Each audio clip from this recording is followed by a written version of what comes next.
X back in another video. If you guys all enjoyed today's video, make sure to hit that like and subscribe button, especially if you did enjoy. And with that being said, check out my second channel down below where I post discussion videos and other what ifs, Dragon Ball what ifs and Naruto what ifs, things of the sort. But with that out of the way, share the video to a friend, likes, videos, just anime content in general, and we can now begin after you comment down below. In the last part, we basically ended off with Naruto accepting a fight from Obito / Madara Uchiha, as Obito would rush towards both Sasuke and Naruto would be surprised at Obito's true speed, as he would react by creating a Chidori, that being Sasuke and Naruto. Both of them would create the Chidori, as I did explain that Naruto does have the Chidori if you didn't already know that.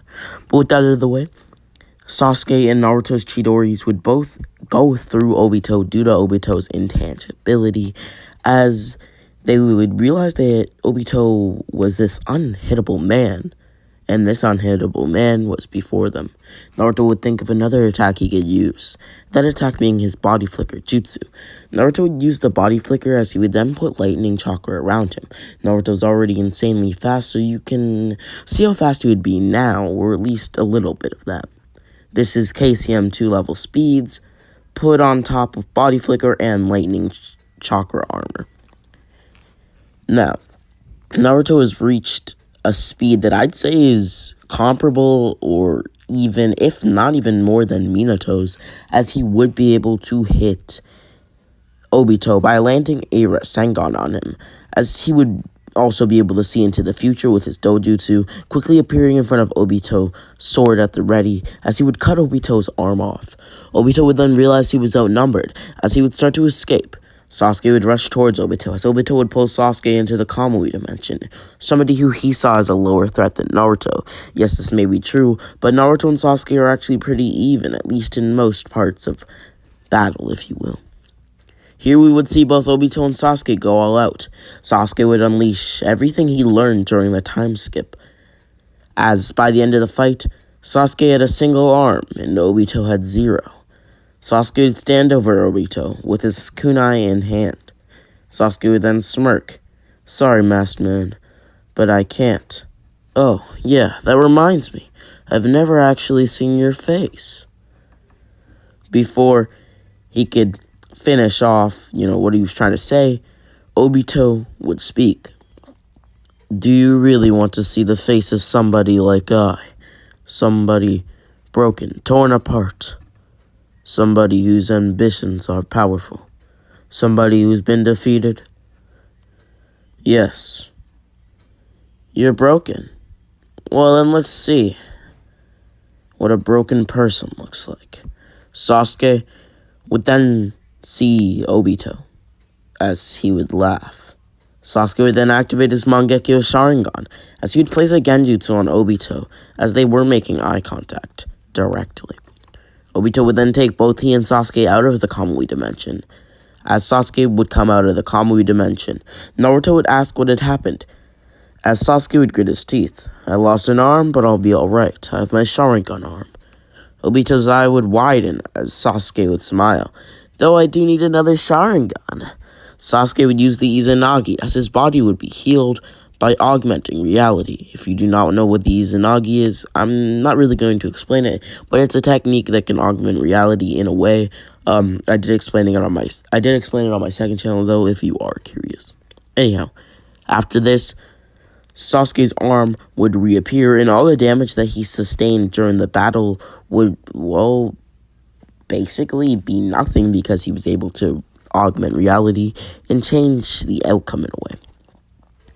Sasuke would then tell Naruto that they should take out a threat as great as Obito, since he already defeated the rest of the Akatsuki. Naruto would be fine with this.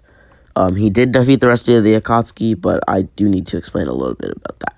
Anyhow, Obito's Sharingan would be taken by Sasuke and put into his Sharingan arm, as Obito is now blind. But we do know that even when you don't have any eyes like Shisui, you can see around you, and you may still be able to, reach, Jonin level type, feats. But with that being said, Naruto would then explain how he did defeat Kisame and a few of the other Akatsuki members, but not only that, but he did have a battle with Itachi. Sasuke's eyes would widen as he wondered why Naruto would fight Itachi without him. Naruto would then explain, to gauge his strength. Did we train for so long just to fight a foe who wasn't strong enough? Sasuke would be curious by this, as he would ask Naruto if he thinks that Itachi is strong enough. Is he strong enough for them to face? Naruto would nod. Yes, I think it will be a splendid battle. At least, before I came into the fight. Wait, what do you mean? Pretty simple. Nothing wrong with Itachi's strength and all, but when we were fighting, it wasn't fair. Heck, it wouldn't be fair for us to fight him now. He was sick. Heck, he coughed up blood and I could hear his voice. Not only that, but something else. I felt his chakra weakening. His body, even. You think so? Yes. And if I carried on my fight, he would have been on his knees in about 10 seconds. How do you know? You know, my future sight. It's one of my Dojutsu's abilities. Oh, yeah. So don't you think it would be not too fair for us to fight him now? And it wouldn't be too much of a fight, Sasuke would add. So yeah, I do think so. I also gave him some Senju DNA, just some scrapings from my arm. It should be able to cure his sickness. When I fought off against him, he told me he was ill too, so I know he's not lying. We didn't train for years just to fight a sick old Itachi. Now, after this day, the duo Naruto and Sasuke would be known for wiping out the group known as the Akatsuki, with many S-rank ninja in it. Though there's still Nagato and Obito as well as Kisame who are all alive. When they said that they were taking out the threat of Obito and Kisame and stuff, they just meant that they're taking them to the leaf. All of the Akatsuki would be taken to the leaf, except for the ones that are all dead, because, well, they're dead. Hidan would also be taken to the Akatsuki because they only had his head. But with that out of the way, not taken to the Akatsuki, taken the Hidden Leaf Village. But with that out of the way, they would return to the Leaf Village. Naruto would be holding Obito in his hands as he would start to walk over to some scientist, but Kakashi was in front of him. Kakashi would realize something, asking if the man who was in his hands only had one eye. Sasuke would say yes, as Kakashi would gasp. It was almost as if he recognized this man. Could it be? Kakashi thought to himself. Was it my teammate from years ago? Obito? Kakashi would say, Obito, is that you? As Obito would speak. My name is Obito, if that's what you're asking. Kakashi would be surprised as he wouldn't know what to say. Back then, when Obito, or at least to them, Obito had died, he had truly still been living on. They prepared a grave for him and everything, but he was truly alive. He visited that grave multiple times, and never once did he think that his teammate survived. Never once did he think that he could have survived being crushed by that boulder. Kakashi would apologize to Obito, but Obito would barely be able to speak and muster up any words as he had been beaten so badly by Sasuke and Naruto. And he was still under the after effects of Sasuke's genjutsu. Naruto and Sasuke would then give the bodies of Kisame, Hidan, and Itachi, or not Itachi, my bad, my very bad, and Obito to scientists in Konoha who would study their bodies and things of the sort. After doing some quick studying, both Kisame and, to say the least, both Kisame and Obito would be put in prison, and Hidan's would, be studied on even more, as his immortality was something that, a lot of people wanted and a lot of people wanted to know about. How could he have immortality in the first place? What's different about his body that's, different about the human body in general? With that being said, after this, we would still have Kabuto revive the Edo Tensei army, or revive the Edo, whatever you want to call it, as Naruto would approach Kabuto and would soundly defeat him, causing Kabuto to, agree to revive an army of the dead after being defeated by Pain, as Nagato isn't actually there. He's still kind of disabled, just like how he was before. But with that being said, the war would be declared by Pain instead of Obito. Obito would declare the Fourth Great Ninja War, as he would escape by using Almighty Push. Anyhow, each village would prepare for the war, as Naruto and Sasuke would make big waves in the war, casually defeating Zetsu one by one, as well as clashing with many formidable Edo Tensei, especially some of the 7 ninja swordsmen, and many others, right? Naruto and Sasuke would then meet up with another... my bad. I don't know why my voices did that, though I did just wake up, and maybe that's a part of the reason. But with that out of the way, they would then meet up with another formidable warrior, if you will. This warrior is Itachi. Naruto and Sasuke would have a fight with Itachi, as, well, they would realize that Itachi wasn't as bad as they thought he was. Itachi would be at this point 95% of his healthy self due to the Senji cells that Naruto gave him, as they weren't enough to heal him fully, but they healed him a lot. 95% is a lot. Basically 100% if you're just, casually doing it. But with that being said, Itachi had, in a way, been manipulated, told to kill the Uchiha clan by the people who he loved just as much. But he would tell Naruto and Sasuke not to hate him, and not to hate the elders. As they were both conflicted, Naruto was shocked, even though he barely knew Itachi, and Sasuke was, enraged. After this fight, Naruto and Itachi would defeat Kabuto, ending the Edo Tensei army. But while this was happening, Sasuke would kill Danzo. And in the end, they won the war, at least the main war. There was still another threat. Even though Danzo had been defeated, even though he wasn't really, against Leaf Village. And even though, the Edo Tensei army had been defeated, there was still Nagato. There was still the tailed beast that he collected. He had each tailed beast, or at least fragments of it. Anyhow, at this point, Nagato would go to Ginkaku and Kinkaku and would basically take their Nine-Tails chakra in the ceiling compartment, just like Obito had, which would be the last piece for the 10 tails. As you may know, they already have a tail of the 8 tails. But with that being said, Sasuke would watch the 10 tails be made, as both Sasuke and Naruto would appear on the battlefield. The 10 tails eventually would fire off a tailed beast bomb, as the Alliance had no chance, or so they thought. But that was when both Naruto and Sasuke, fresh off of amps from the Sage of Six Paths, came. Due to them knowing what may transpire and how Kaguya may be reborn, and who I mean by them is the Sage of Six Paths, Hama, or whatever you want to call it.